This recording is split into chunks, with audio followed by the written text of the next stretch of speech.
house for 4 days, and we cooked and ate and saved Western civilization.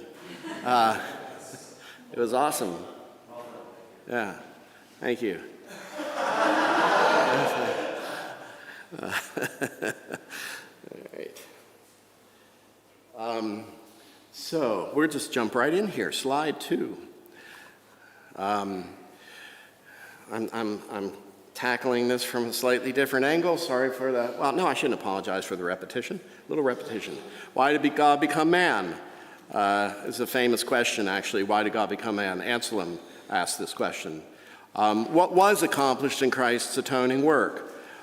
In short, nothing less than the union of God and man realized in the body of Christ and symbolized in marriage. Just another way of putting it. Another way of saying it is what was accomplished in Christ's atoning work and in the incarnation was the reversal of a fractured, divided, compartmentalized, subpar existence for humanity and creation. Sin divides, sin fractures, sin compartmentalizes. That's what we talked about in our 2 weeks ago about the compartmentalization of our life. Sin destroys, another way of saying it is wholeness. So when we think of compartmentalization, we think of isolation, fracturing, division, versus union, or I really want us to think about that word wholeness, because that's another way of thinking about it. What does it mean to live a life that has a sense of wholeness, of togetherness and meaningness, where you feel whole, not broken apart? Okay, slide 3. Redemption, this work of Christ, restores this wholeness, both in humanity and creation, actually, because the creation groans for its own liberation. But it restores this wholeness at all stratas. And because God is not complex, God is simple. He's not made up of parts. We are complex as creatures. We are complex creatures made up of parts.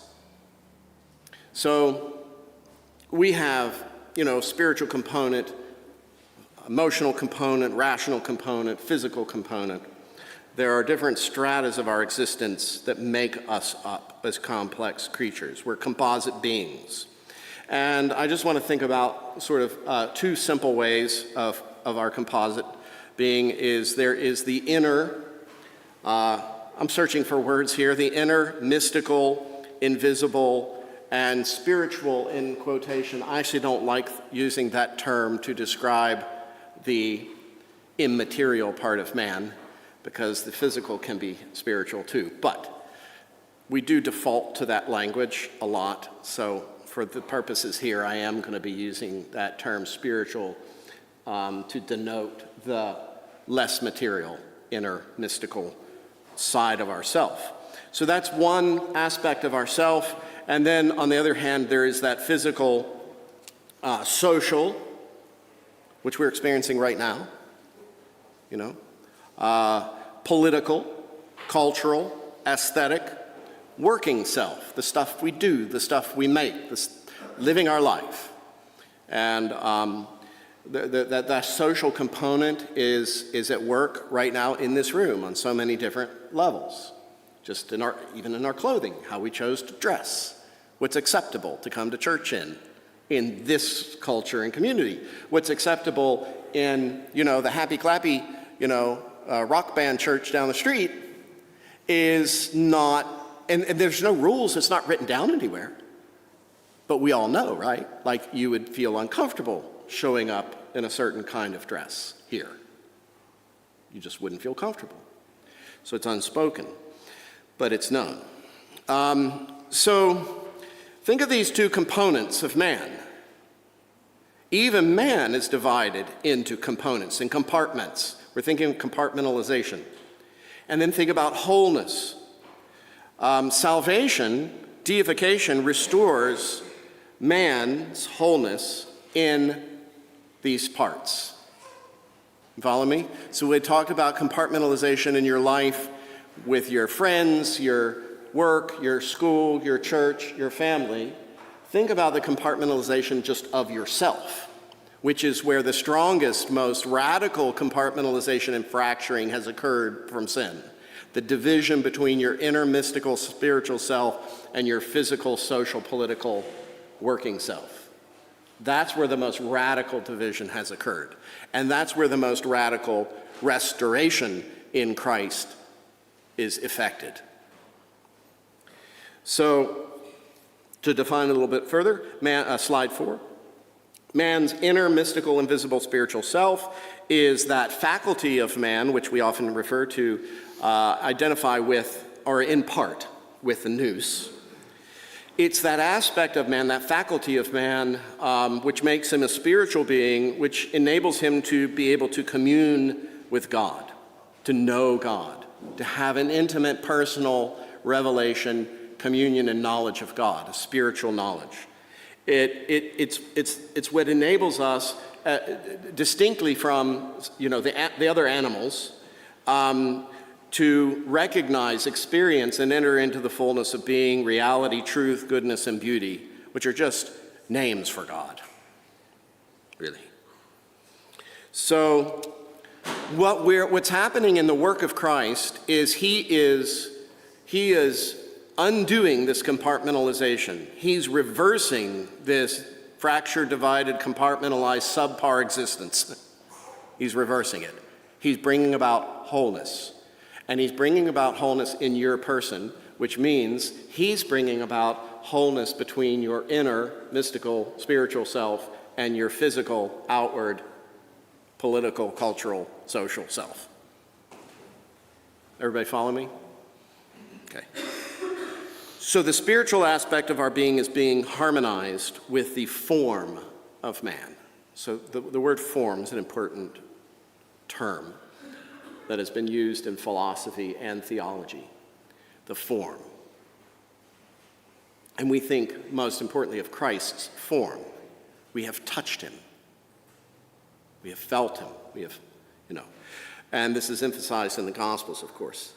How he took the honeycomb after he was resurrected and cooked on the beach and said, put your hands here and feel the hole in my side.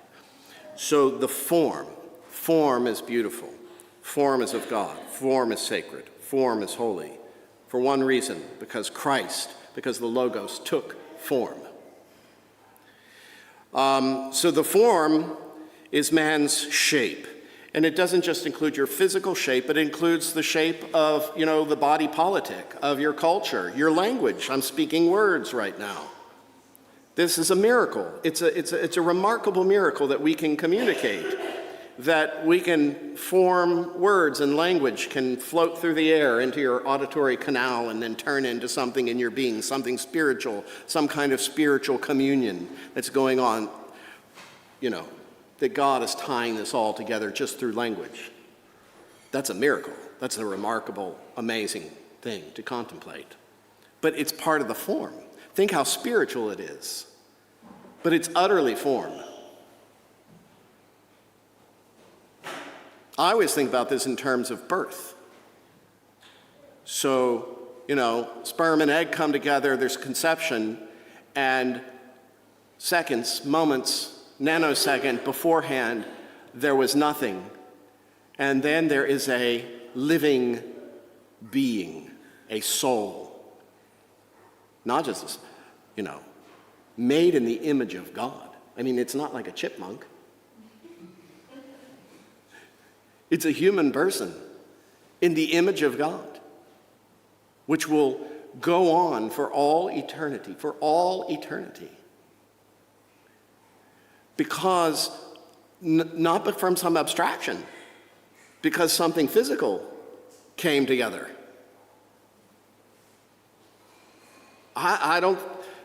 Is it hard for you to wrap your head around that? Yes. Yeah. Because we're kind of Gnostic. Because Gnosticism is the perennial problem of humanity is Gnosticism. That's what happened in the fall. We can describe the ultimate consequences of sin in many different ways. One of them, I'm going to say, I've never heard this said before, is the consequence of the original sin was it made human beings Gnostic. Do you know what I mean by Gnostic? We have divided the physical from the spiritual. And so all of humanity, all great theistic religions, all of them do this. They think that the physical is unspiritual at best and not really real. It's like, Buddhism, like you're going to eventually escape the bondage of this physical reality and then be your true self. All religions have that idea at some level. Some of them think it's actually not just not real, but that it's actually evil. But even as Christians, you understand, this is a human perennial sinful problem. Even as Christians, we still are fighting latently this mentality, even if we are mature, pious Christians. Our struggle to holiness is to overcome this compartmentalization between these things within ourselves. And what has overcome it in the most profound, graphic way?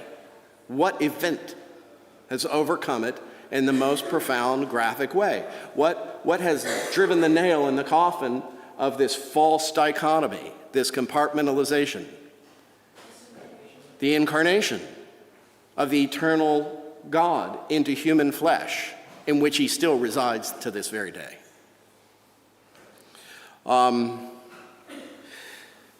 So the spiritual aspect of our being is harmonized with the form of man. The form of man is the shape. It's our way of being, of interacting in creation. As a communion of persons, we relate in a social, political, cultural life. We make things. We're makers of things. I want to talk about that later.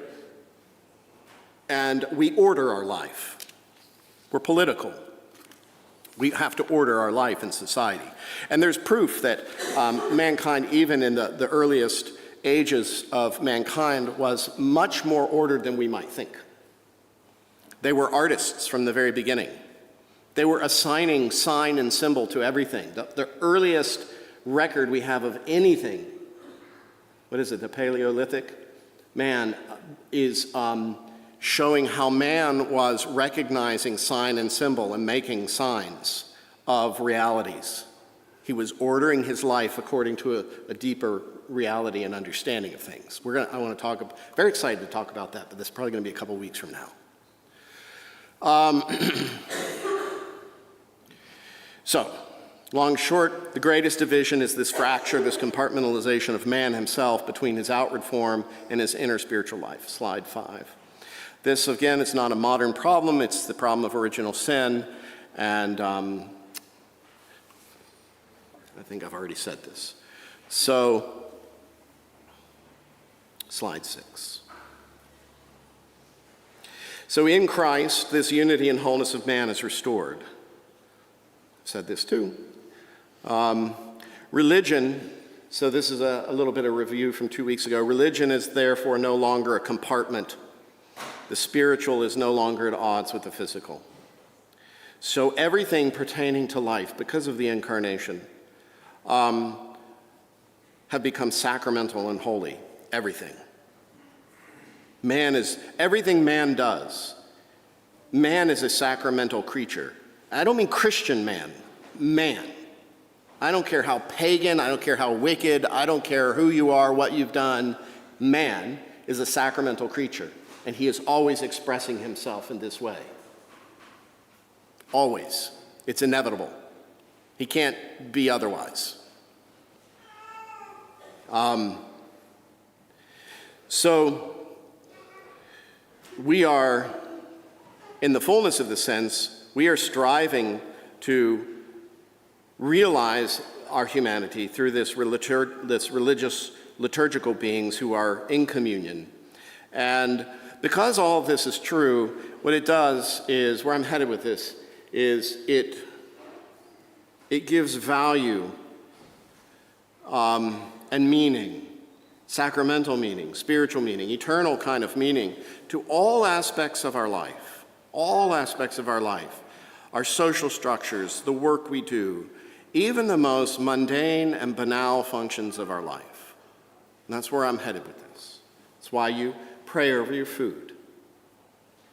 That's why you don't wear pajamas to college class. There's a sense of appropriateness.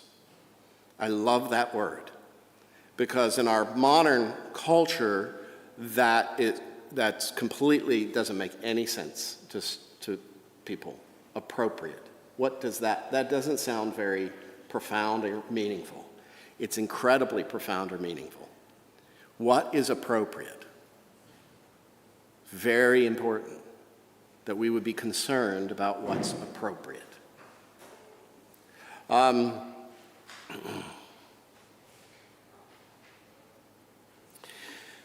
So the problem, again referring back 2 weeks ago, the problem is that the big problem is that we don't, everything I've said I think everybody here believes and would give assent to. The inconsistency, the dissonance in our life is that we don't actually live like we believe that.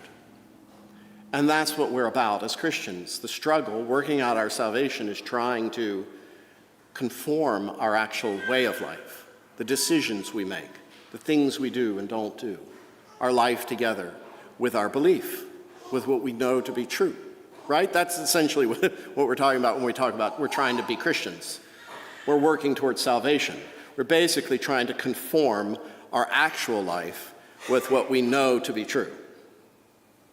That's the definition of Christianity, like the struggle of the Christian life. That's faith. To bring our actual life into conformity with what we believe to be true and real and good and beautiful. But in fact, we still structure our lives in compartments, and we often relegate our religious life to one of those compartments. And what this does effectively is it perpetuates a divided existence. And it keeps us from fully committing ourselves to the one thing which should be at the center of our life and being, which is the kingdom of God, manifest in his church in this time-space world.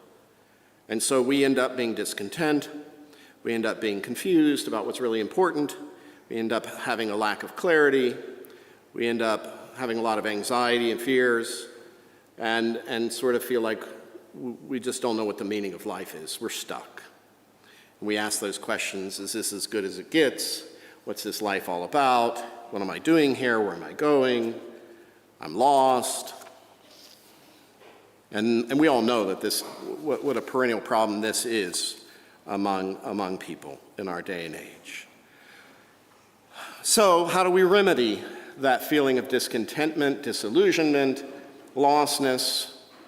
We try and make a change, right? We opt for instability. That's what we end up doing. So, I'll move. I'll change jobs. I'll change spouses. I'll change churches. We have a midlife crisis. You know how it goes. I'll go buy something on Amazon. I'll go to Chick-fil-A. Every time when I'm tempted to go get fast food, sorry, I've said this many times. There's nothing wrong with fast food. Once in a while is fine. But sometimes I'm feeling discontent for some reason, and I'm like, I need to go get some fast food. And when I stop and realize that the reason I want to go get the fast food is because I'm actually discontent, then that's when I don't go get the fast food. It might sound, you say, oh, is that really? Yes, that's what it means those are the kinds of decisions that are important for you to make. Something as simple as that. So you're feeling, you all know what I mean, right? You're feeling a little discontent or a little unhappy. Maybe you got in a little argument or something, you were disappointed about a little something didn't go your way, or you're not quite sure, and you're driving through town and it's around lunchtime and you're like, I'm gonna go reward myself with some fast food. That's the moment you should go home and fry an egg. Seriously, serious as a heart attack. Those are the kinds of little things that you have to pay attention to, and they'll help you. And then the discontentment, you know what happens? The discontentment will then it'll float away. You have to press through it, and then it'll go away. And the more you do that, the more you will overcome these kinds of things. The more you give in to that feeling, the more you will become enslaved to it. And it builds up residue inside of you. Anyway,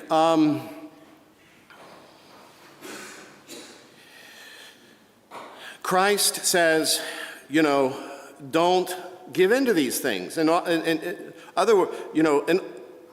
what we should be doing is seeking first the kingdom of God. And then he says, all these other things will be added to you. Okay. Many important thinkers have talked about the things that I've talked about here. And many important thinkers have lamented the tragedy of what they might refer to as a dehumanized, subpar life.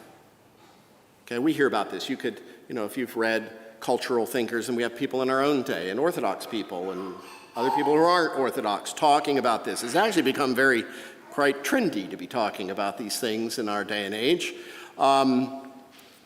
And they have done a great job at diagnosing the problem in many cases and offering good, interesting solutions to the problem. Slide 7. So any of these thinkers, I think, who are worth paying attention to, have understood and emphasized that at the root of the divide is the separation between the spiritual and the physical, the religious and the secular, the eternal and the temporal, the form and the mystical. Even non-Christian thinkers they'll get that far in diagnosing the problem. If they haven't gotten that far, I probably wouldn't pay much attention to that person. But if they've gotten that far in their understanding, they might have something interesting or helpful to say. So I'm going to mention a few of these folks. I'm going to mention one today, and I have maybe two more. I don't know for sure. Two more that I want to maybe talk to you about. And I think it's important. I'm going to take the time. I reference these people all the time, but I just throw their name out. You don't really know anything about them unless you've studied them. And I thought, maybe I need to take a little bit more time. And for me to be able to make my point, you need to know a little bit more about these people and what they said. And I think it will make the point much more effective if we take a little bit of time to do that. Plus, you'll find it interesting. These are important people. And even if they're not somebody you want to go out and read deeply, a short little gloss in a class like this, I think, would be interesting to you and enriching on some level. So I'm going to mention a few of these. But one of the things that I want to draw attention to is how not just where they get it right, and they do get it right in a lot of ways, and their insights are very important. But actually, I want to talk to you about some of them because I want to actually highlight where they get it wrong. Because that's what's going to actually, I think, serve my purposes. They might get it 99% right and 1% wrong, and their whole system, their whole project, their whole assertion collapses on itself because they got the one thing wrong. And I think if we look at a few of these, it's going to really be eye-opening to us. What's the one thing? What use is it to get it 99% right and then go to hell? Yeah, not good. So we need to get the one thing right. Like Curly said, only one thing matters. You remember City Slickers? Butch knows. One thing. What is it? All right. Anyway. All right.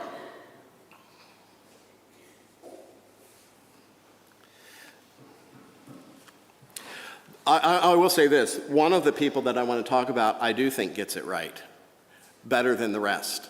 There's several who get it right, but there's one guy who I mean, he's got the paddles on the heart, right? The other one's got the paddles, I don't know, somewhere where they don't belong. But there's one guy who I'm going to save for last. And I think he's got the paddles on the heart. And I'm really excited to talk to you about him. But unfortunately, he's the least known because he's the most inaccessible. He's the most difficult.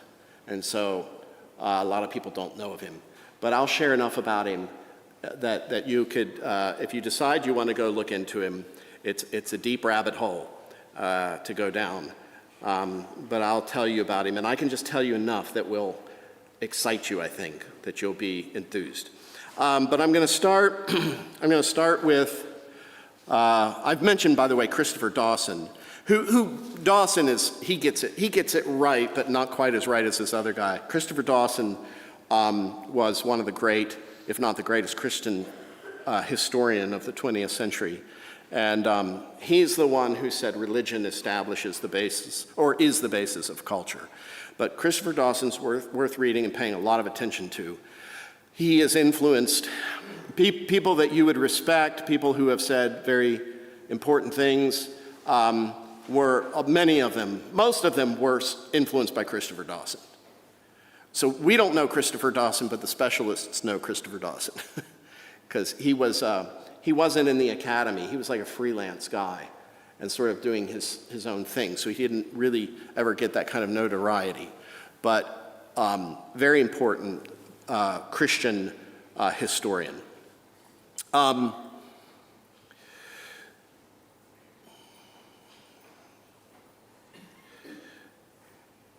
All right, I'm going to skip some things. What time is it? Okay. Well, let me just, I said, as Christopher Dawson said, that basically religion's the basis of culture. Again, a bit of a repeat here. But in the modern age, the Enlightenment on forward, humanism, secularism, rationalism, scientism, all of it, tried to replace God with these ideologies. And where we couldn't replace God or destroy religion or kill God, they just stuck religion in a box and made it irrelevant and put Jesus, it's like lock Jesus in the closet and say, we'll come visit you when we want to talk to you, otherwise just stay there, and compartmentalize it. And as a net result, according to Christopher Dawson and his work, as a net result, this has been the disillusion of our Western civilization and culture as a result.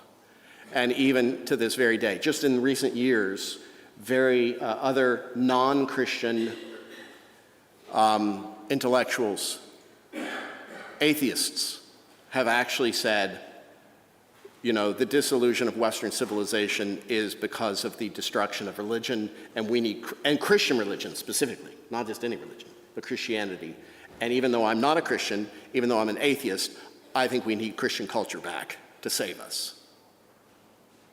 Dawson says that. What's his name? Who? Dawkins, sorry. And others. So that's very interesting what's going on right now, this recognition. The thinker I want to just briefly talk about today a little bit is somebody else I've mentioned by the name of John Ruskin. Ruskin was born in London in 1819. He died in 1900. And Ruskin was a polymath. He was, just brilliant. His knowledge about so many different things. He wrote about just about everything you could possibly imagine. He published over 250 works, but besides the published works, there were thousands and thousands of papers and letters unpublished. Important works, and he was a great thinker, one of the most important thinkers of the 19th century, who addressed the death of culture and the dehumanizing nature of society as it had come to be in the industrialized age. And a lot of what we are talking about here, he's kind of the father of articulating a lot of these ideas, John Ruskin. And interestingly, Ruskin was raised with a very devout Christian mother, and he was Now, Alex said to me something the other day that was a little bit different than what I had read, so I don't know which one was true. You said he was raised Episcopalian, but I had read that he was raised evangelical with a Calvinist bent. So, Oh, yeah, you were right. I think you misunderstood what I said. Okay. So he was raised evangelical with a Calvinist bent. This is important, actually, to the point I'm going to make at the end of this little Ruskin gloss. He, at some point, lost his faith, walked away from his faith, and I want us to, think about maybe why. Then he came back to some kind of Christianity, but it was a weird, not really Orthodox kind of Christianity. So Ruskin, remarkably for being Protestant evangelical, had an incredible intuit of a sacramental worldview. He saw creation and the art and the beauty and the nature of creation, the cosmos, as a mirror of the divine, of God's energies. I mean, he wouldn't have used that language, energies, necessarily. I don't know if he would have or not, but we as Orthodox Christians, we have a robust theology of this. The divine logos, Christ created everything with the word of his mouth, and everything has a logos and in some way reflects through a created order God himself, like a mirror. And this is kind of how we understand sacrament. This is basically the sacramental worldview, which is rooted in the incarnation. We know this is true because God actually became man. And he revealed this reality as opposed to all other religions which say that the creation is either not real or evil. And Ruskin got it. Ruskin really understood it and saw it and got it. And furthermore, he took it to the next step, that not only is creation somehow reflective of what is good, of what is beautiful, and some kind of divine mirror, but it has a moral quality to it. There's something good about it. And one of the people I'm going to talk about maybe next is Christopher Alexander, who is also brilliant, one of my favorite people, and he will argue that there is such a thing as good shape. He had to have gotten a lot of his ideas from Ruskin. So a good shape for Ruskin is like the shape of a leaf. And Christopher Alexander argues this profoundly. And in modern architecture and modern art, they are trying to violate, militantly trying to violate, which all of human history has considered as a good and beautiful shape because it's found in nature. And by violating that, the artist is saying, I decide what shape is good, which is basically saying, I am what? God. Exactly. So Ruskin understood this very well. We're going to talk about Christopher Alexander. He understood this very well. So there was actually something moral about it. Which is the ancients, the reason they like math, they felt that because math seems to be amoral, but there's something just right and true about that math reflects. And in a way, this says something very profound about God himself. So Ruskin was responding in large degree, to the Industrial Revolution, and which had turned man into a machine, and it had taken man's dignity away. My father talked about this. I don't know if my dad, I don't know if he knows anything, if he even knows who Ruskin is. But it took away man's dignity as man. And he thought it was devastating, dehumanizing. And man is, by nature of being made in the image of God, a maker of things. And this is hard for us today to appreciate because we sit, at the keyboard all day long. And most of us don't make things anymore. And so you might say, well, Father, you're an artist, you're a craftsman, that's fine for you, but that's not what I am. Yes, you are. Yes, you are. That's your problem.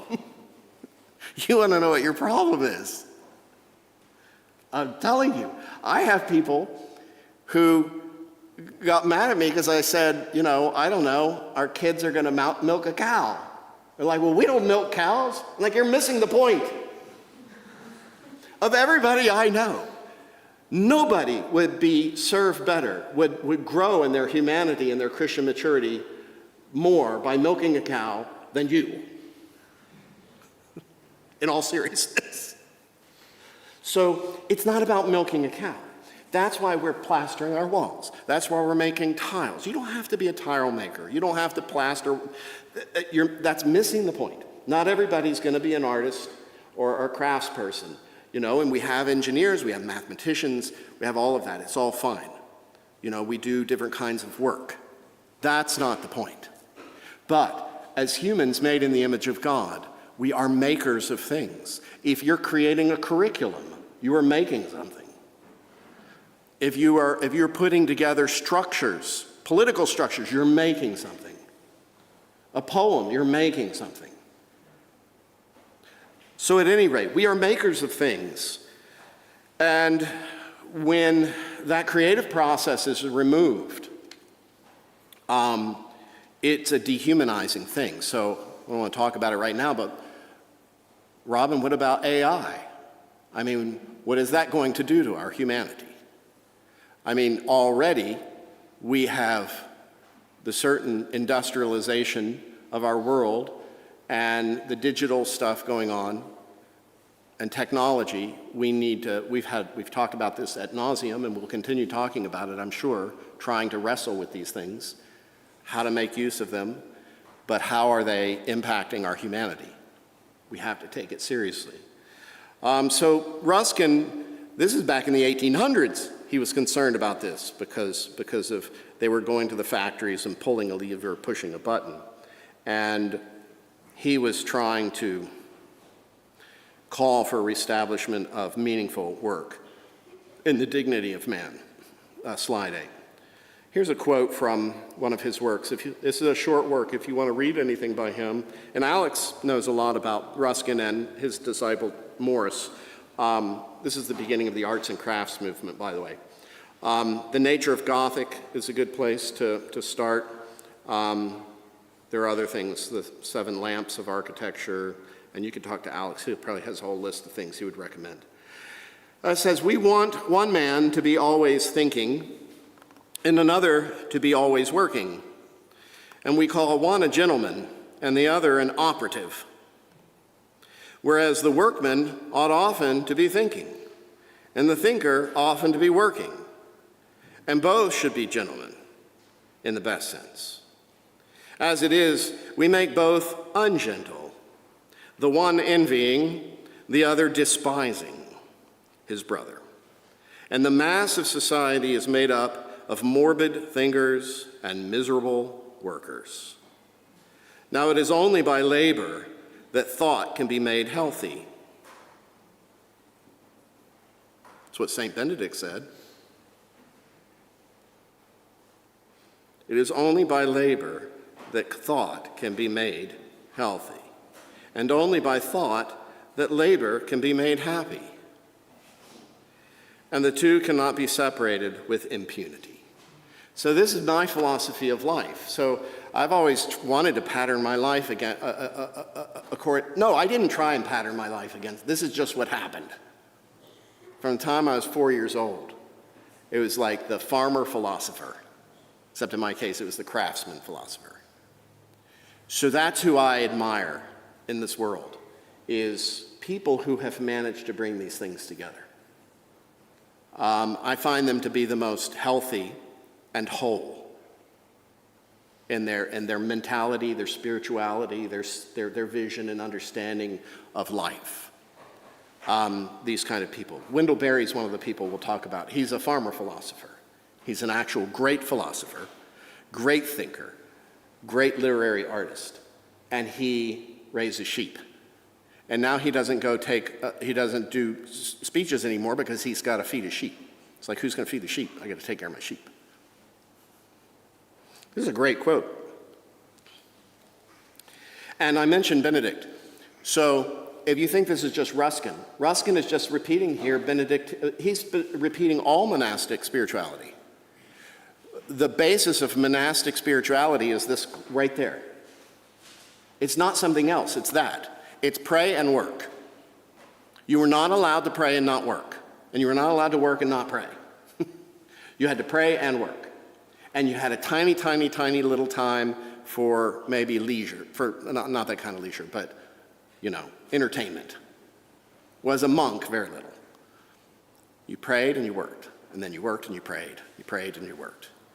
And even while you're praying the Jesus prayer, what are you doing? You're making rope. You're making baskets. The whole spiritual, life of the Benedictine is to pray and to work. So Ruskin had this sacramental worldview, and he understood, he really did deeply understand the necessary union of form and spirit. And as I said, he was raised, but how did this happen? Where did he get this from? It wasn't from his religion, because his religion, his evangelical Calvinistic religion, didn't promote this kind of an understanding, at least very well. And I'm going to imagine a little bit that there had to have been some kind of cognitive dissonance in his life. Now I'm projecting a little bit here, but the fact of the matter is he ended up falling away from his Christianity. He actually called it an unconversion. And this happened in his late 30s. And I said he returned to some kind of unconventional Christianity faith later on. But his life did not end well at all. The last decade, 13 years of his life, were very dark and very bad. He quit writing, he quit producing. He used to wax, I'm going to read you some quotes, beautiful quotes about his perception of God and nature. Towards the end of his life, he was talking about nature almost in evil terms. It became very, very dark.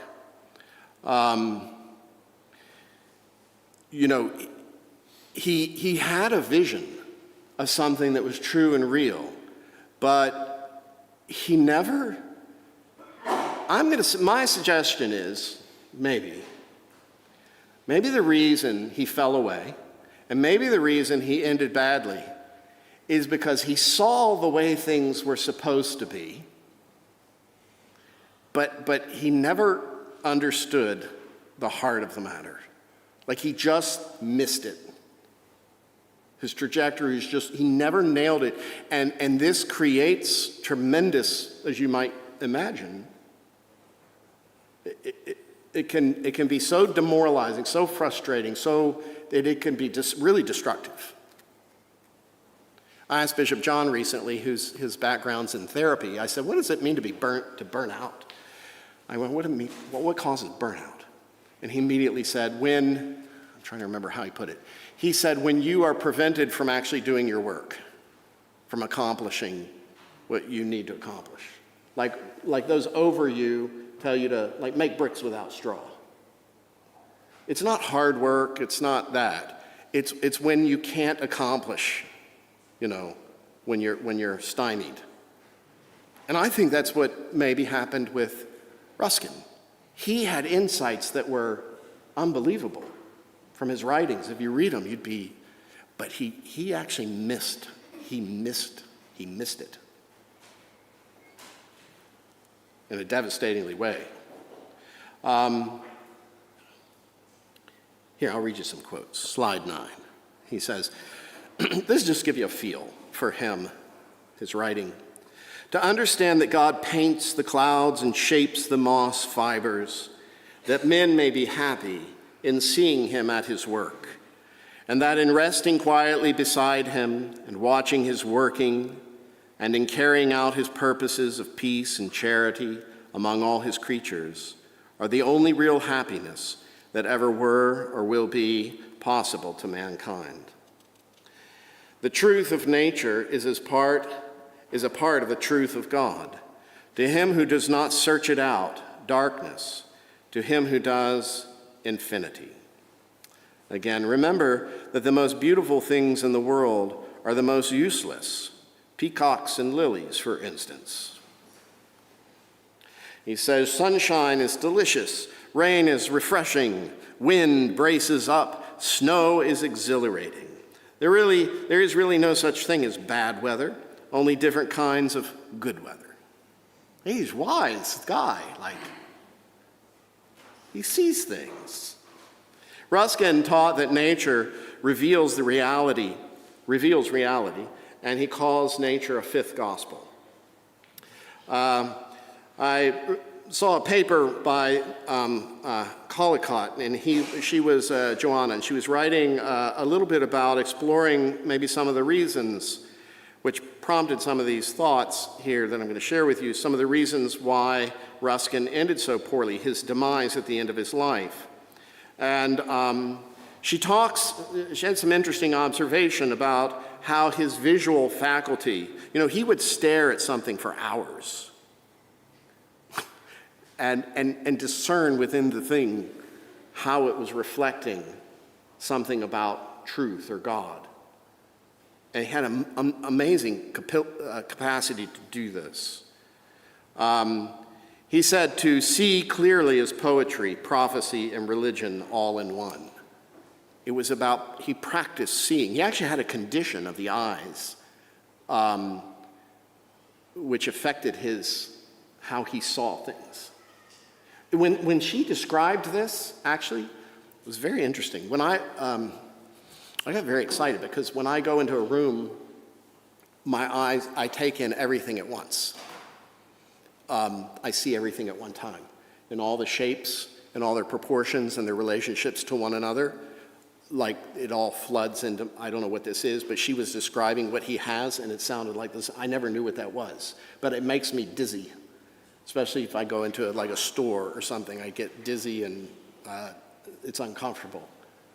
But when she was describing what he had, some kind of condition, that's how she was describing it. And whenever he talked about, instead of talking about understanding something, he would always put it in terms of to see something, to be able to see something. Everything was about seeing. And his understanding of the scriptures, having insights, knowledge, was all about seeing correctly. Slide 10. So he saw things both on a grand scale and on a very minute scale. So here's an example of his vision of the Alps on a grand scale. He says, suddenly, behold, beyond the seen walls of lost Eden could not have been more beautiful to us, nor more awful. Round heaven, the walls of sacred death, with so much of science mixed with feeling as to make the sight of the Alps not only the revelation of the beauty of the earth, but the opening of the first page of its volume. So he goes from the grand scale of the Alps here to something very small. He says, I noticed a bit of ivy round a thorn stem and proceeded to make a light and shade pencil study of it, carefully as if it had been a bit of sculpture, liking it more and more as I drew. When it was done, I saw that I had never seen the beauty of anything, not even of a stone, how much less of a leaf. The purpose of looking is to bear, he would say, truthful witness to reality. He's trying to see reality. Now, if you believed everything we said in the first half of this class, then what I'm saying to you right now is not hooey. This is where the rubber meets the road. Remember the sperm and the egg? The words, which are electrical impulses, radio waves floating through the air into your ears right now, but are conveying eternal spiritual concepts and ideas. This connection between form and inner spiritual life and our life, this is what Ruskin is having a profound revelation about. And Christopher Alexander, when we get to him, he's going to really, I think, take it in a way that's even, in some ways, very poignant. Anyway, the greatest thing a human soul ever does in this world is to see something and tell what it sees in a plain way. Humans see truly in order to live rightly. So as we gaze on nature, we can, according to Ruskin, tune into the meaning of creation. If the Logos created everything, he gave it some kind of meaning. It's a sacrament of his presence. This man named the animals. And when we experience beauty, we are recognizing there's some kind of resonance in creation with the divine energies of God that are expressed therein. This is a particular way of knowing. The Desert Fathers talk about this, actually, about God revealed and manifest in nature and in creation. So the attributes have physical form. They're revealed in physical form, but they go beyond the physical form to a moral implication. And the human response, as the human encounters these things in God's creation, if he's perceptive, problem is we're usually not perceptive. We are not seeing because we have become blind and insensitive and distracted and numb to these things. But we have an affective response, a response of affectation, of desire, of being of delight. And it also has moral, relational, and very personal connotations to it, our experience of these things. This is the way it should be, unless we're walking around like zombies, as dead men, which we are. It's the problem.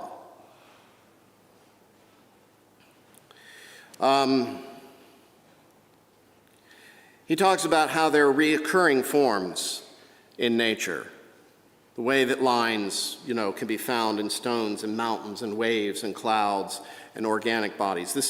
Christopher Alexander talks about this a lot. Quote, beginning with vegetables, animals, from the mollusk to man. And these are expressions of things that are beautiful, and they call forth in us a delight, a sense of, as we make things according to these patterns that exist in nature, we are cooperating with God as makers of things. Ruskin also identifies two faculties of man that enable let me see, I need to speed up here.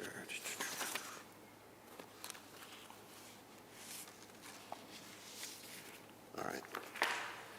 Two faculties of man that enable human beings to tune into the meaning of the universe. He talks about theoria. Well, that sounds familiar to us as Orthodox Christians. And imagination. So theoria is taken from Aristotle. It means oftentimes interpreted as contemplation.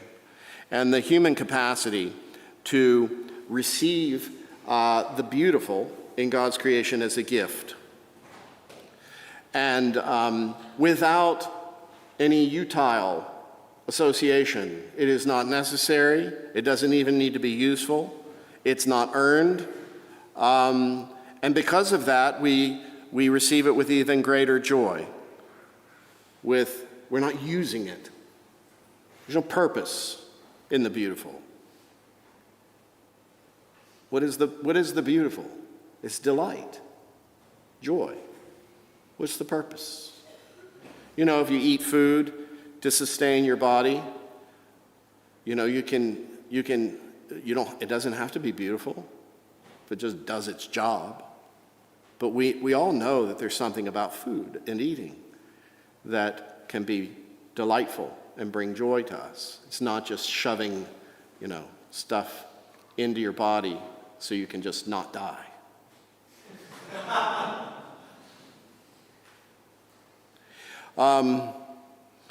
And for him, exercising this theoria, this sense, this contemplation, it goes beyond just sensual pleasure, or like I said, utilitarian concerns.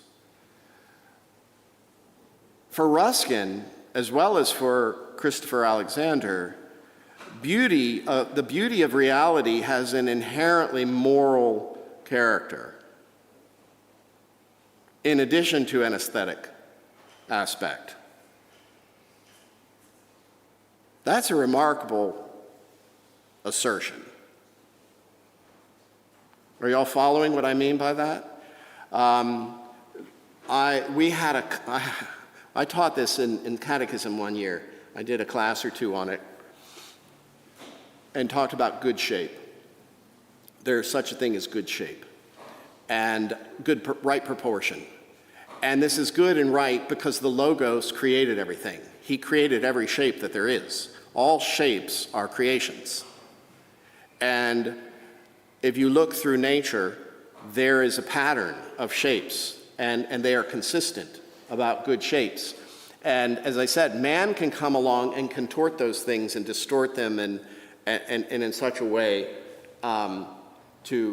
so and when you're in a building, when you're in a room where the proportions are right and the patterns in nature are being followed, more or less, you can have a sense of wholeness and of mental peace and mental, health, good mental health, even from the space you're in. And you can be in a room where the inside corners of the room are more acute than 90 degrees, for example. This is an actual example. More acute than 90 degrees. And it's disruptive to our well-being in that space. I mean, this is proven. The Roman Catholic Cathedral in Los Angeles, by the way, is all made with shapes like this. All the walls, the degrees are like this, which makes it evil. It's because it's lower than the angles? Huh? Lower than the angles in Los Angeles. That was very good. Lower than the angles. That's good. Wow. No, in the true sense of the metaphysical sense of the word, evil means a movement towards non-being. So it's a violation of good shape. And there's something actually almost immoral about it, in a way. Anyway, interesting stuff to think about. And it's important for where we're going with all of this. So, slide 11. Are we on slide 11? No. What time is it? Oh, I gotta hurry. The one great system, he says, of spacious truth is the harmony of parts. Remember, compartmentalization, harmony, wholeness, the harmony of parts. Even though they remain as distinctive parts, the one and the many, the persons, the Father's not the Son, the Son's not the Father, the Spirit's. But God is not three gods. He's one God, three persons, distinct persons, but one God. Each becomes different from his fellow, but in differing form, assumes a relation to his fellow. They are no more each the repetition of the other, they are parts of a system, and each implies and is connected with the existence of the rest. Okay, he's seeing in nature how nature works together. That's Trinitarian dogma, which for Ruskin is manifest in nature. An example. So he also,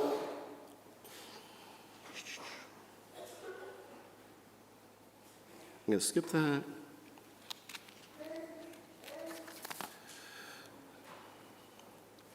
going to skip that. What do I have up there? Well, that's a good quote. So he talks about different kinds of beauty and observing it. The artist, he seizes and combines at the same instant all the important ideas of its poem or picture And while it works with any one of them, it is at the same time instant working with and modifying all in their relations to it, never losing sight of their bearings on each other. Again, the point here is Ruskin is understanding that everything derives its own meaning from its relation to everything else. So connectedness. This again is just re-emphasizing the same point in my sermon, the body of Christ. The names of the Holy Trinity? Father. That's what we say of God, the Father. What does the word Father indicate? What kind of a name is that? It's not like Bob or George. It's, the identity of who the Father is his identity is because he's the Father of the Son. He says here, for example, in order to paint a grassy bank, even if it is not the primary focus of the composition, the artist must lie down close to it and notice every subtle gradation of tender light and flickering form. See everything at once, then see the smallest detail as it is in itself. Then see each thing as it is in relation to the whole. I think that was my phrase. That's what I was describing when I walk into a room. I see everything at once, and then I start seeing details in minute, and then I start seeing that detail in relationship proportionately to all the other details, and then back to the whole. That's just how my brain, I don't know if other artists or craftsmen, that's how they see physically, but I'm just telling you that's how I see. But Ruskin is saying that we are to sort of see in God's creation in that way too. Slide 12.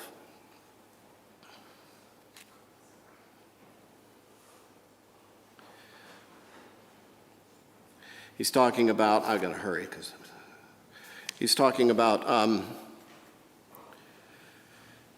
penetrative imagination. And this was the highest faculty of the creative artist, which was eyesight and heart sight, capable of, through seeing, getting at the inner meaning of things. He says, quote, "It never stops at crusts or ashes or outward images of any kind. It plows them all aside and plunges into the very central fiery heart. There is no reason in it. It works not by algebra nor by integral calculus. All is alike divided asunder, joint and marrow, whatever utmost truth, life, principle it has laid bare."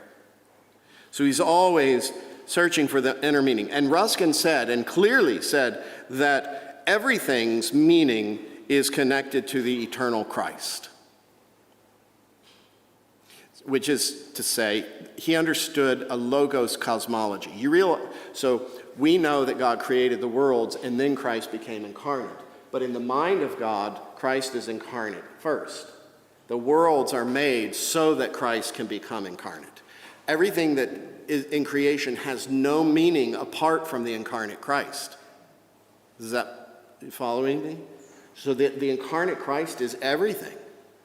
Everything.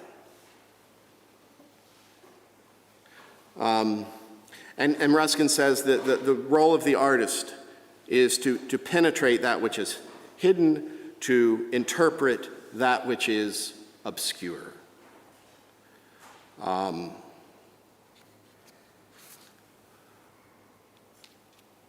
All right, half a minute, because I'm missing the actual punchline here. So things went dark for him, as I said, at the end of his life. And I think, in part, there's been a lot of people who have done a lot of work at trying to divine or, diagnose his mental state and what happened. And I think that things went dark because he had such vision of reality and truth, but he was missing the actual singular component that would have made this all, that brought it all together. That's what I think. Slide 13. So for all the writings that have been done about why he was losing his mind, this is what he says. The doctor said that when I went mad this time 2 years ago, it was from overwork. Well, I had not been working more than usual, and what was usual with me had become easy. But I went mad because nothing came of my work. People would have understood my falling crazy if they had heard that the manuscripts on which I had spent 7 years of life had all been used to light the fire with. But they could not understand that I should be the least annoyed, far less fall into a frantic manner, because after I got them published, nobody believed a word of them. Yet the first calamity would only have been misfortune. The second, the enduring calamity under which I toil, is humiliation, resisted by a dangerous and lonely pride. I think Ruskin gets to the point there, but he still didn't know the one thing that would have made all of his insights and revelation complete. And interestingly, whether people listened to him or not, if he had found the one thing, it would have at least satisfied it for him. He still wouldn't have gone mad. Because it really wasn't whether people, I mean, yes, that's maddening that nobody listens to you, but